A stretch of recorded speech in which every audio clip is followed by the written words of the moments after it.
It's time now for a look at latest in local news in the news. City Jesup commissioners met Tuesday afternoon for a work session. First order of business was to appoint a mayor pro tem for the year 2021.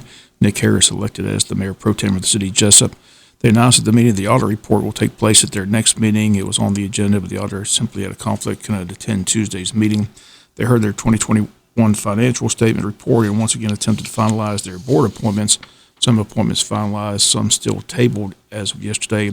Commissioners doing their best to update the board appointments. Once again, all committees have 7 appointments, 1 each by district commissioners and 1 by the mayor.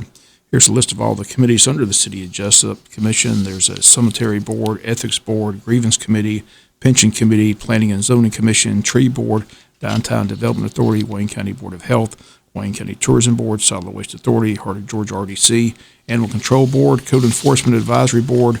Again, all that under the City of Jesup. For the past several meetings, commissioners have been trying to finalize the appointments on those committees, updating the committees, some appointments for 2 years, others for 3, others for 4. Again, all those being finalized by the City Commission and the mayor. In other news, under items with Commissioners, Shirley and Armstrong in attendance in person after a month and a half of being quarantined with about a COVID-19. Mr. Armstrong says this is anything to play with. She says she was blessed to be back at the city meeting. She said it simply wasn't her time to go.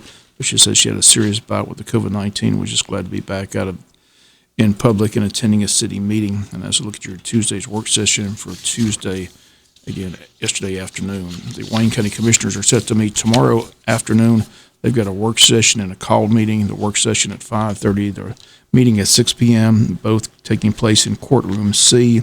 Prior to the meeting, commissioners will have a work session at 5:30 to discuss the Public Works Authority, Parks Authority, countywide chairman, and service delivery strategy. Again, the meeting to discuss all that and consider and approve resolutions for Public Works Authority, consider and approve resolution for the Parks Authority, discuss, consider and approve the elected countywide chairman, consider and approve service delivery strategy, all that on the agenda for tomorrow afternoon at 6 p.m.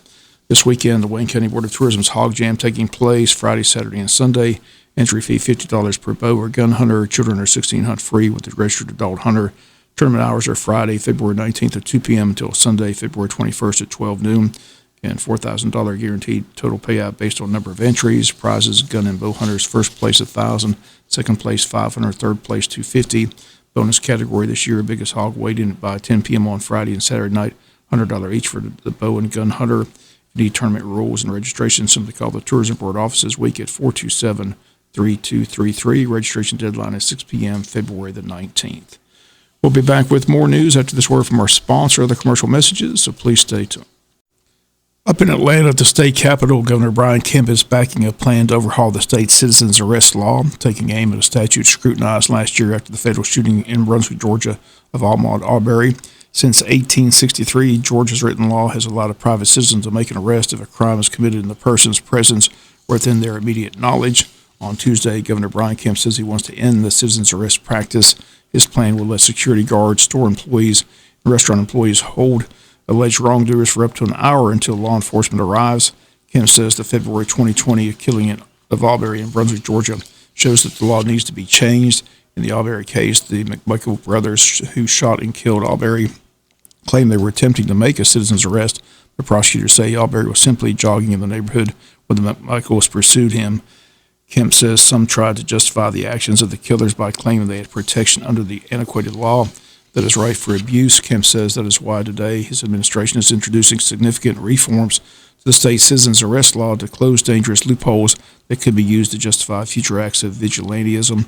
Kemp's proposal appears to have bipartisan support. The Georgia NAACP and the Southern Centers for Human Rights backed the proposal. Kemp says the bill could pass less than a year after Arbery's killing.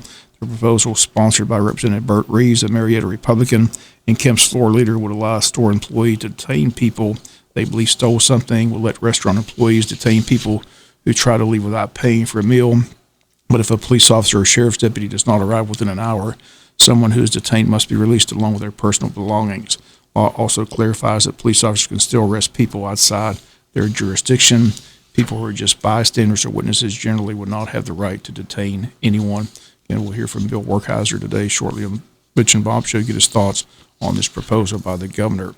The pandemic is alive and well. No Mardi Gras this year in New Orleans. And on Tuesday, Savannah Mayor Van Johnson announced the city of Savannah will once again not have a St. Patrick's Day parade or festivities for the second year in a row. Mayor Johnson says he spoke with local health officials and local leaders before making this decision to cancel this year's celebration. Johnson says the city simply cannot put the health of its citizens at risk. Once again, this will have a huge economic impact on the city of Savannah, as St. Patrick's Day in Savannah is the city's biggest and busiest event of the year. We'll come back with some final news notes after this word from our sponsor, the commercial messages, so please stay tuned. Final notes of news, again, the Wayne County Sheriff's Department, Jesup Police Department have joined forces in the battle against drugs. Again, Sheriff Chuck Mosley and Interim Chiefs Alex Reddish and Perry Morgan of the Jesup Police Department announced on February 11th that the Jesup Wayne Tactical Narcotics Team joined up with the Georgia State Patrol, conducted a concentrated patrol in Jesup. During the operation, a traffic stop was conducted on a black and colored Dodge pickup truck operated by Terrence Floyd. During the stop, the Georgia State Patrol K-9 was deployed, which provided probable cause to search the vehicle. During the search, approximately 2 ounces of crack cocaine, powder cocaine, approximately 100 pills of Schedule II controlled substance, and $1,380 in U.S. currency were recovered from the vehicle. Terrence Floyd was arrested, charged with trafficking in crack cocaine, possession with intent to distribute a Schedule II controlled substance, possession with intent within 1,000 feet of a school property, and possession of a drug-related object. This investigation, they state, is ongoing and may result in further arrest and charges. Sheriff Chuck Mosley and Interim Chiefs Alex Reddish and Perry Morgan encourage anyone with information pertaining to this case or any illegal drug or criminal activity, simply contact the Sheriff's Office at 427-5970 or the Jesup Police Department at 427-1300. And don't forget, Girl Scouts are selling their cookies every Saturday the month of February here in Wayne County. They'll be selling their cookies at the Wayne County Farmers Market, at Gooey's Pizza parking lot, and the Taco Bell parking lot every Saturday during the month of February. 8 different kinds of cookies, the Lemon Ups, the Samoas, the Do-si-dos, the Thin Mints, Toffee-tastic, Girl Scout s'mores, and Tagalongs, and the Truffles. Again, all boxes are $4 except for the s'mores and gluten-free Toffee-tastic. Those are $6 each. Again, Girl Scouts will be out selling those cookies all during the month of February, but they're available Saturday, again, at the Farmers Market, Taco Bell parking lot, and Gooey's Pizza parking lot. That's going to do it for latest in local news. Sports coming your way in a few minutes. Bob Morgan, have a great day.